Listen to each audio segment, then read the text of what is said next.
and that includes being able to mobilize community residents to demand from national government the things that we think government should be doing.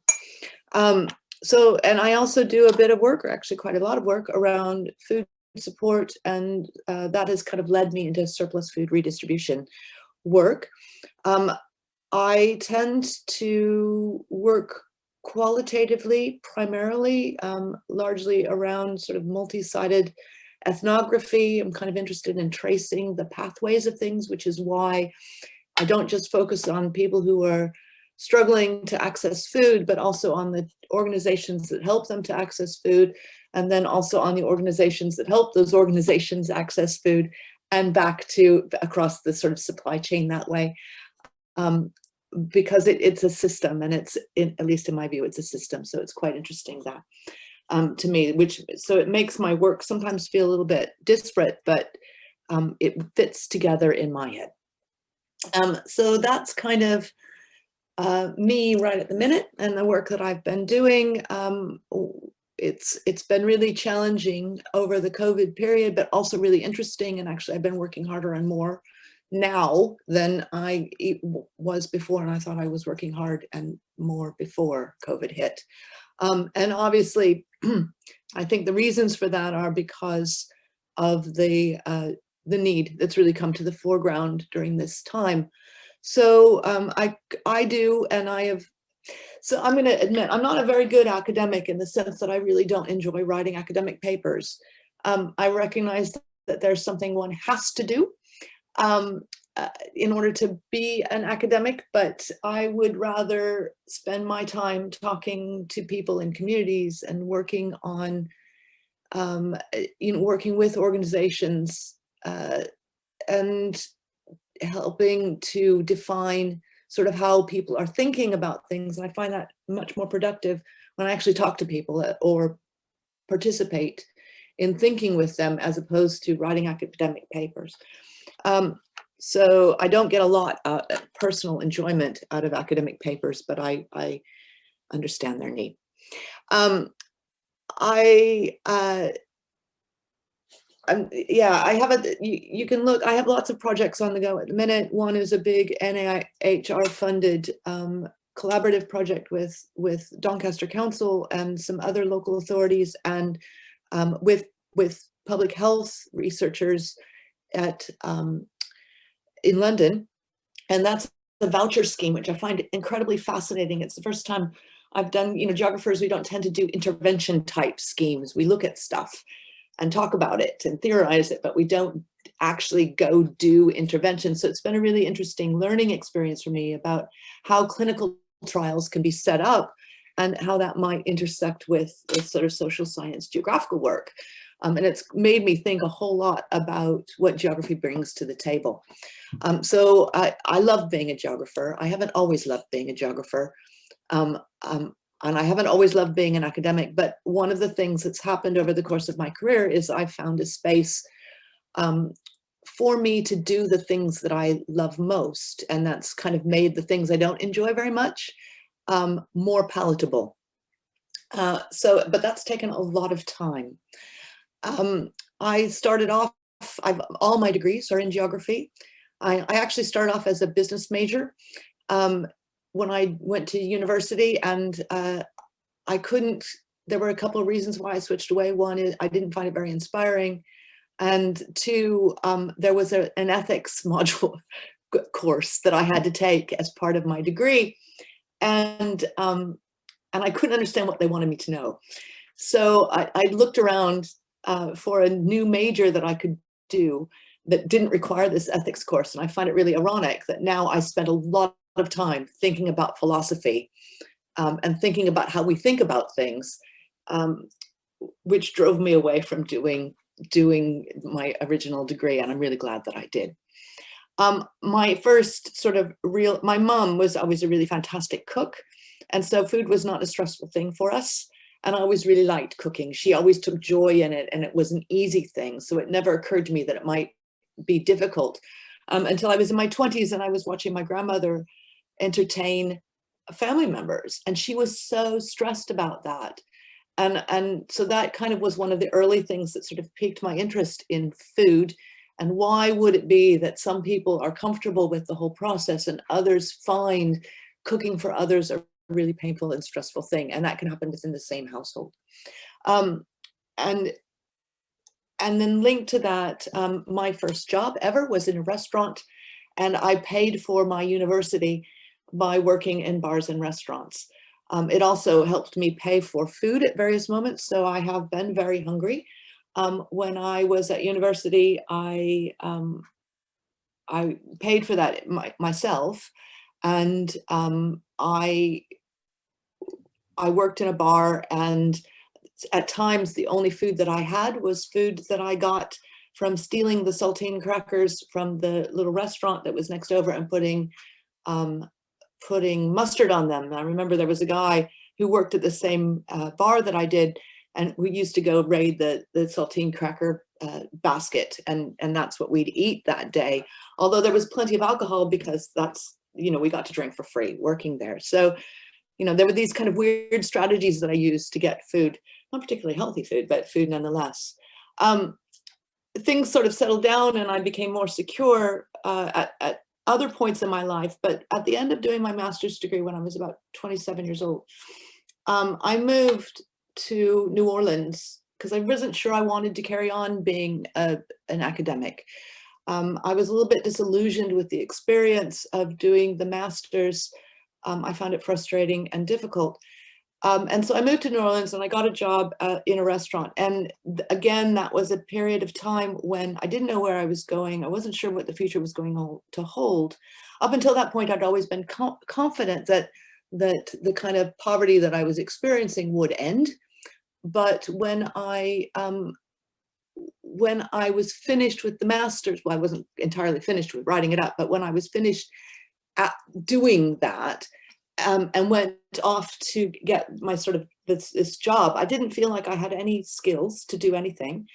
I wasn't sure what geographers did, and so I got this job in a restaurant, and thank God they fed us, because that was, again, the only food that I had. If I didn't work that day, I didn't have any food to eat. And that was sort of the first time in my life when I thought, oh my gosh, this might be how it's always going to be, which was a really horrible kind of an unique experience for me, which sort of raised notions about privilege in my thinking about, and still reflects notions of privilege in my thinking about the rhythms of food insecurity and the ways that it lingers in people's lives. At about that time also, I discovered I had cancer. I had stage 4 non-Hodgkin's lymphoma. And that was my first real experience with being on benefits and trying to get support and trying to get medical support in a country that doesn't really provide that hugely well for people who don't have money. This was all in the United States. So I had to move home with my mom, who was at the time also struggling because her husband had become unemployed at age 55, and he was having a hard time thinking about what he would do, and yet they still needed money to live. So my mom went to work as a secretary for a company, and she sort of supported all 3 of us, and that was difficult. It was difficult at age 27, having been married, having a master's degree, having to go home and live with your mom, who treats you like a 13-year-old. It was, all of a sudden I was having to tell people where I was going, what I was doing, and getting all sorts of judgment about that. And that was horrible. So I moved out as quickly as I could.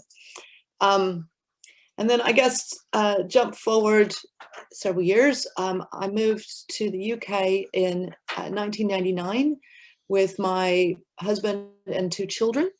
I had both of the children while I was doing my PhD.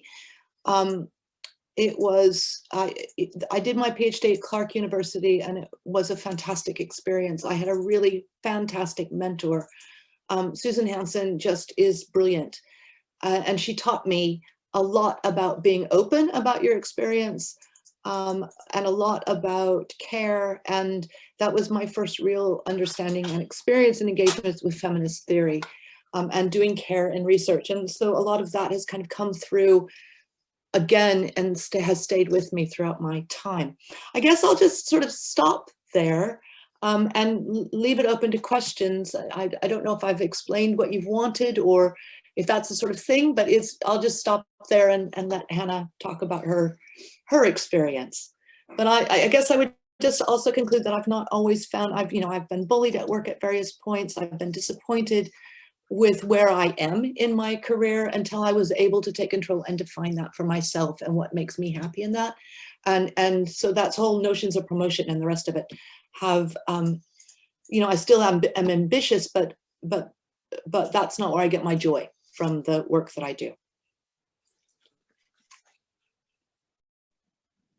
Thank you very much, Megan. Yeah, I have also questions, but maybe let's go to Hannah. Thank you. Thanks, Barbara. Yeah, that's fascinating, Megan. And I think it's always interesting to hear people talking about the life bit of academia, because a lot of people never mention it, and it's refreshing to kind of hear you talk so openly about that. And I think a lot of it resonates with hopefully what I'm going to be saying as well. So I am currently a research fellow at the Sustainable Places Institute at Cardiff. So it's an interdisciplinary, I'm going to call it a promiscuous institute after Barbara's description, because we're interdisciplinary. And I'm currently focusing on researching skills in horticulture, so skills and knowledge systems for food growing, starting from Wales but looking outwards from there at different scales. So it was very nice of Barbara to ask me to speak to you today, but I said yes on one condition, which was that talking about careers, I didn't want to be held up to having any answers for any of this whatsoever. I mean, all I can do is share my experience, and it's always kind of slightly, it feels slightly ironic to be asked to talk about something like this when I feel like I'm still I am in a precarious position. I don't have a permanent job. I've had all manner of short-term contracts since I finished my PhD 6 years ago. So that was, I'm happy to share my experience on that basis, but then I kind of thought it'd be funny to think about, imagine if I was one of those people that strides around a stage doing motivational talks with the very dramatic TEDx background and like projecting that you've got all the answers. So I kind of thought, what would be my like motivational statement if I was one of those people? So I'm going to share that with you. I hope you're ready for this. So that I might make them into posters and sell them. That's the point at which I wanted to start from. And if you haven't already realised that, I'm sorry to break it to you. But I'm sure most of you will have realised that there is a lot of crap that comes in academia. Why I say it is because it's an institutionally racist and sexist field and set of institutions. It thrives on and rewards toxic behaviour, and as mentioned in my own experience, it's founded on precarity. And I say that as someone who's coming from quite a privileged position. So I feel like it's important to acknowledge that as the basis.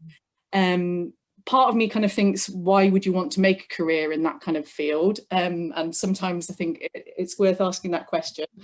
But I think it's also just worth acknowledging it, because it makes you realise that when a lot of the stuff that comes up that you feel like you're having to deal with, you're not getting anywhere, it's probably worth recognising it's probably not you, it's them. It is that kind of toxic partner that treats you badly. So it's always worth laughing about it, I think. So given that's the context that we're starting from, or at least I'm thinking about it from, what's to be done? How do you make your way through? So I've got what I kind of have landed on as some of my, I guess, my survival tips. And the first one is that I've tried to make sure I surround myself with good people. So if I'm working on projects or have a bit of flexibility on who I work with or who I write with, I try and make them good people that I like spending time with. I've written a paper that was purely just for fun, really, with some friends, just because we wanted to do something together. The kind of people that you have your kind of WhatsApp chat group with to go, is this just me or is this bullshit that's going on here? That kind of support system, I think, is really important. And I think the further you go along, the more flexibility you have to be able to choose who you work with. And then that's when you can really make sure you only work with the people who make you feel good and make you do good stuff. And linked to that, I think, is kind of yourself trying to be good. And I mean that in two ways. So I'm thinking about the care that you put out into others that you're working with. So I think groups like this where you're kind of sharing together and kind of looking out for each other are really, really good. That kind of feeding in the goodness into academia. But also I mean it in terms of all you can do is be the best that you can be at doing what you're doing, and trust that that's enough. So I hate all that kind of schmoozy stuff where you're supposed to sidle up to the bigwig at the conference and get your name known. Someone told me that they choose to go and stay in the conference hotel where all the keynote speakers are going to stay so they can meet them at breakfast and informally chat to them. And it sounded like the worst thing I'd ever heard of. Run from that. I want to sit on my own and not speak to anyone at breakfast. So I'm not going to play that game. So I have to trust that I'm going to do good work and that will be enough. And if it isn't, then it's not my problem.